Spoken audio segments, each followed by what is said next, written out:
Hello everyone, प्यारे बच्चों। आज हमें क्या पढ़ना है? आज हम लोग पढ़ेंगे कूलम्स लॉ वेक्टर फॉर्म, है ना।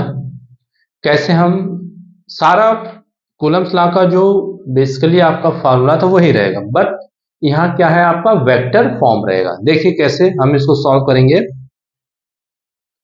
ये आपका है कूलम्स लॉ, वेक्टर फॉर्म है, राइट। अब देखिए, अगर आप लेट करते हो यहाँ Q1 चार्ज और यहाँ आप Q2 चार्ज लेते हो, इनके बिटवीन सेपरेशन डिस्टेंस आप R लेट करते हो, राइट। आप देखो, ये भी पॉजिटिव चार्ज है, ये भी आपका पॉजिटिव चार्ज है। अगर Q2 के रिस्पेक्ट में इस पर हम चेक कर रहे हैं रिपल्सिव फोर्स, क्योंकि ये क्या लाइक चार्जेस हैं, बोथ आर पॉजिटिव चार्ज, तो यहाँ क्या हो जाएगा F12 वेक्टर क्या होगा F12 होगा, क्योंकि 1 पे जो फोर्स डेवलप हो रहा है ड्यू टू Q2 चार्ज है, इसलिए 1 और 2। अगर Q2 पे चेक करेंगे तो F2 पे जो आपका फोर्स डेवलप होगा रिपल्सिव फोर्स 2 पे किस चार्ज के रिस्पेक्ट हो रहा है, 1 के चार्ज के रिस्पेक्ट हो रहा है, राइट। अब देखिए 2 1 है तो 1 से पोजीशन वेक्टर क्या होगा, इसका यूनिट वेक्टर, राइट। ये आपका पोजीशन, फिर इधर का यूनिट वेक्टर क्या होगा, 2 से 1 के डायरेक्शन में शो कर रहा है, तो 2 से 1 के डायरेक्शन में ये यूनिट वेक्टर आपका शो हो रहा है ग्राफ अकॉर्डिंग टू फिगर। अब हम क्या करेंगे,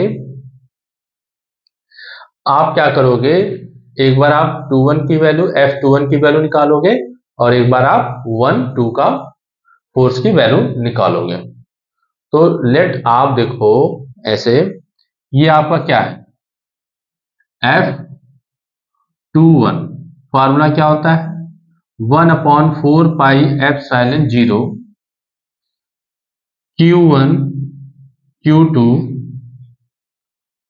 अपॉन, इनके बीच में सेपरेशन डिस्टेंस क्या है R², और यूनिट वेक्टर F21 निकालना है, तो आप 2 कहां से है, इस 4 से का पोजीशन क्या होगा 1 2, यहां क्या निकालोगे 1 2 यूनिट वेक्टर, जब 2 1 निकाल रहे हो, राइट।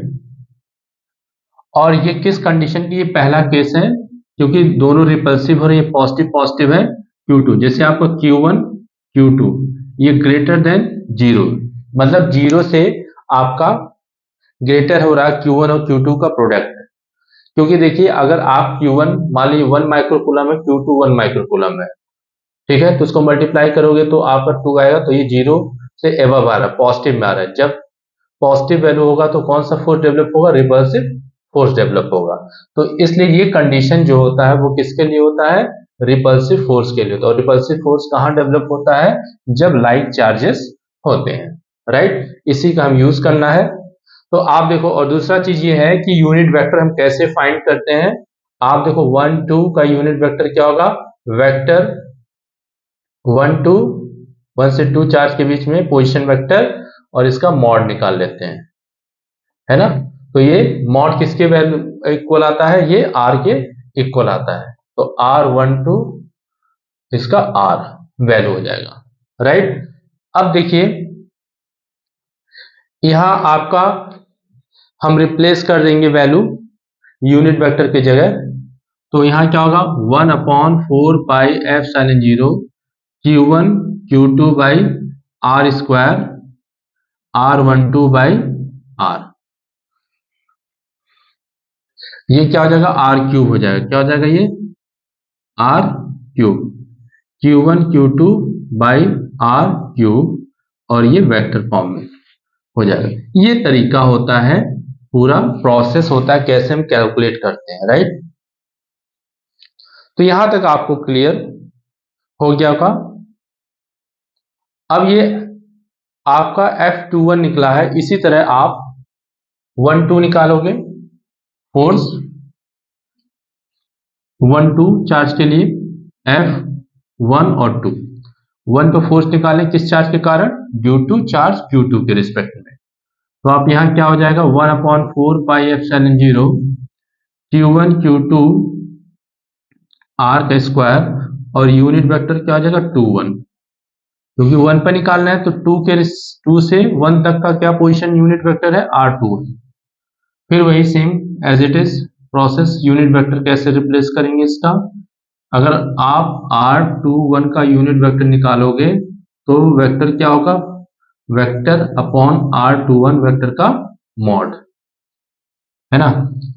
तो ये हो जाएगा Q1 Q2 by R square, और यहाँ R21 और R21 का मॉड क्या है, किसके इक्वल हो जाएगा, R के इक्वल हो जाएगा। तो R21 अपॉन R, तो यहाँ आपका R, अब ये क्रॉस प्रोडक्ट हो जाए तो Q हो जाएगा। तो 1/4 pi epsilon 0 Q1 Q2 by R cube R21 vector, तो ये F12 हो जाएगा, राइट। तो ये 2 1 1 2 है, राइट।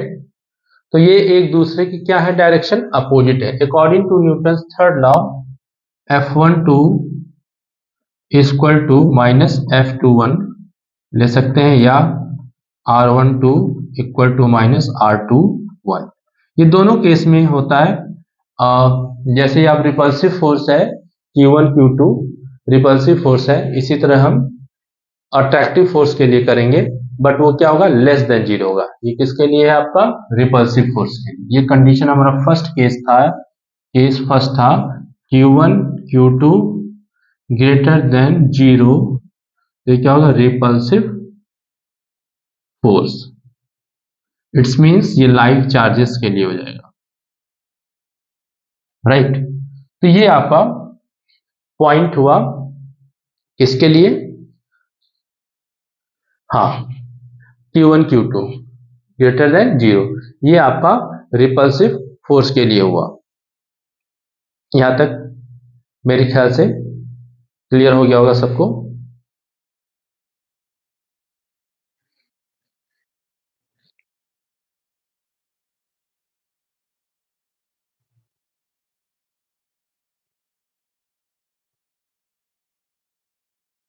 तो ये R1 R2 नोट कर सकते हो आप।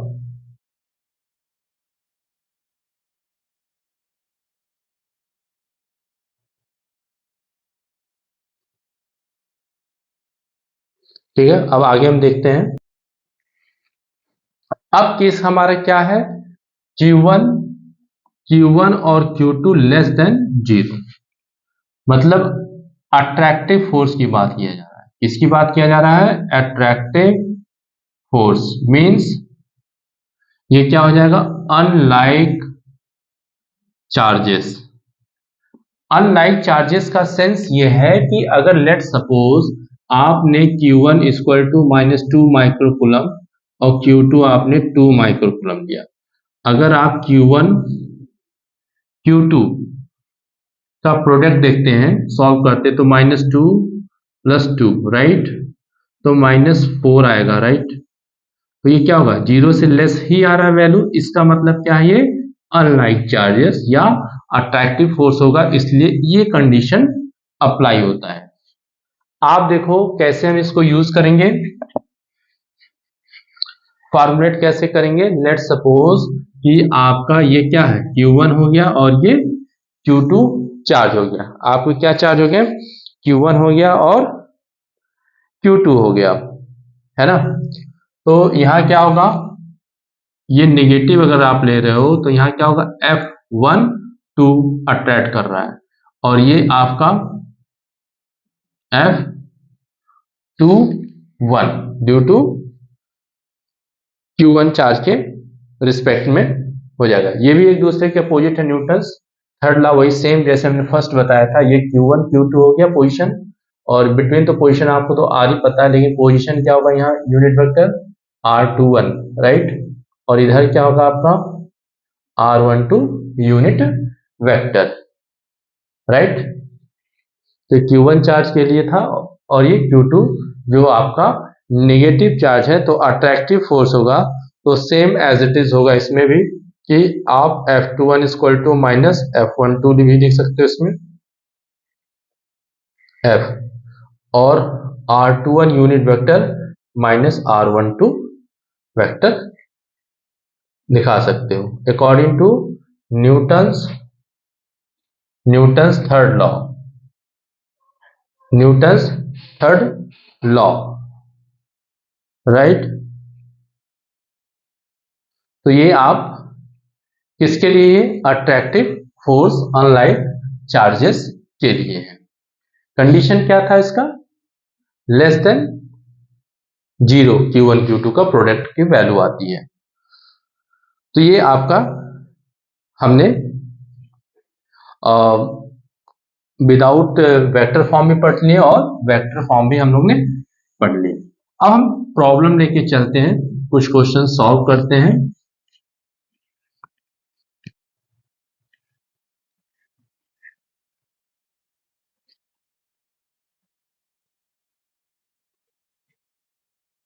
राइट।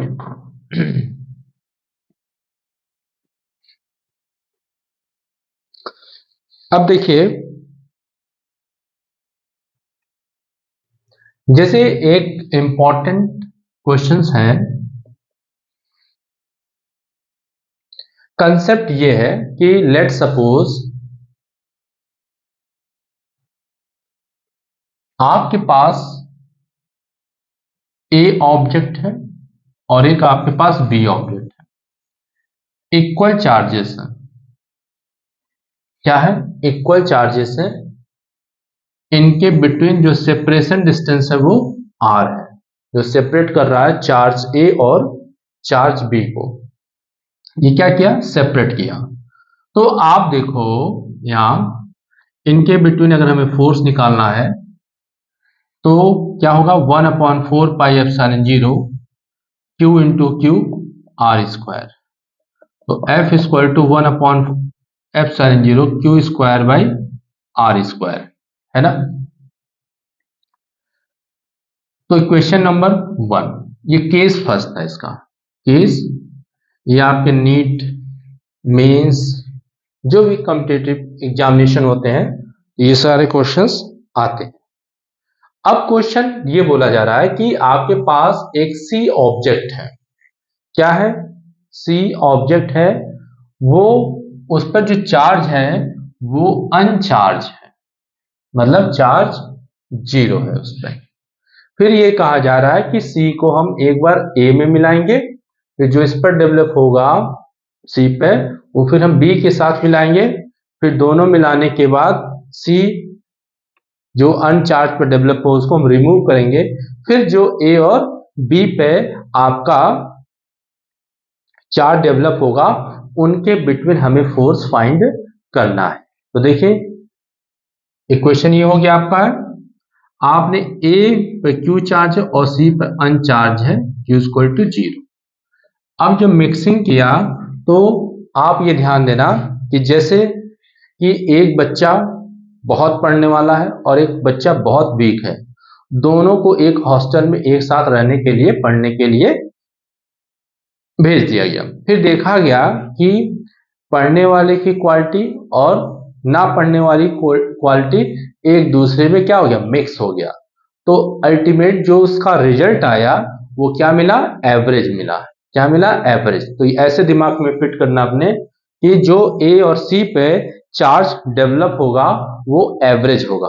वो क्या होगा, एवरेज होगा। तो एवरेज देखिए कैसे डेवलप होगा कि जैसे आपका Q प्लस इस चार्ज पे 0 है अपॉन 2, तो इस पर क्या आ जाएगा, Q/2। तो दोनों चार्ज पे दोनों को मिक्स करने के बाद हमारा जो डेवलप हुआ वो क्या हो गया, Q/2 और C पे भी Q/2। फिर अब ये C है, अब हम B के साथ मिक्स करेंगे। तो B पे आपका कितना है, Q, और C पे आपका Q/2। तो अब देखिए ये क्या है, B है और ये क्या है आपका C है। तो इनका एवरेज क्या होगा, Q प्लस Q/2 अपॉन 2। तो 2Q प्लस Q, तो 3Q/4 हो जाएगा। क्या हो जाएगा, 3Q अपॉन 4। तो 3Q अपॉन 4 इस पर एवरेज हो जाएगा 3Q अपॉन 4 और 3Q अपॉन 4। उसके बाद ये अल्टीमेटली सी जो दोनों पर आपका डेवलप हुआ इसको रिमूव करेंगे। क्या करेंगे? इसको हम रिमूव करेंगे। रिमूव करने के बाद जो आपका ए और बी पे जो 4 डेवलप हुआ वो क्या डेवलप हुआ आपका q/2 और इस पर 3q/4। इनका सेपरेशन डिस्टेंस जो पहले केस के लिए डिस्टेंस था वही हमने इसमें यूज किया है ना। तो अब इस पर क्या न्यू फोर्स डेवलप होता है वो हमें फाइंड करना है। तो देखिए फार्मूला वही होगा 1/4πε0 q/2 into 3q/4 upon r²। यही आपका इलेक्ट्रोस्टैटिक फोर्स है। तो आप देखो 1/4πε0 और यहाँ क्या हो जाएगा 3 तो रहेगा 3q², 4 2 या 8 अपॉन r²। तो 3/8 को बाहर कॉमन कर दो तो क्या बचा 1/4πε0 q/r²। अगर ये न्यू फोर्स निकाल रहे हैं आप ध्यान दोगे कि जो 1/4πε0 q इंटू q/r², तो देखिए 1/4πε0 q²/r को हम पहले इक्वेशन से देख सकते हैं। ये हमारा इक्वेशन, इसको हम रिप्लेस कर सकते हैं किसकी हेल्प से? इस फर्स्ट फोर्स से। तो यहाँ आप क्या लिखोगे F डैश इक्वल टू 3/8 और इसके जगह हम क्या लिखेंगे F फ्रॉम इक्वेशन फर्स्ट से। तो ये आपका न्यू फोर्स आ गया। क्या आ गया? आपका न्यू फोर्स आ गया। बहुत अच्छा क्वेश्चन है ये नीट में क्वेश्चन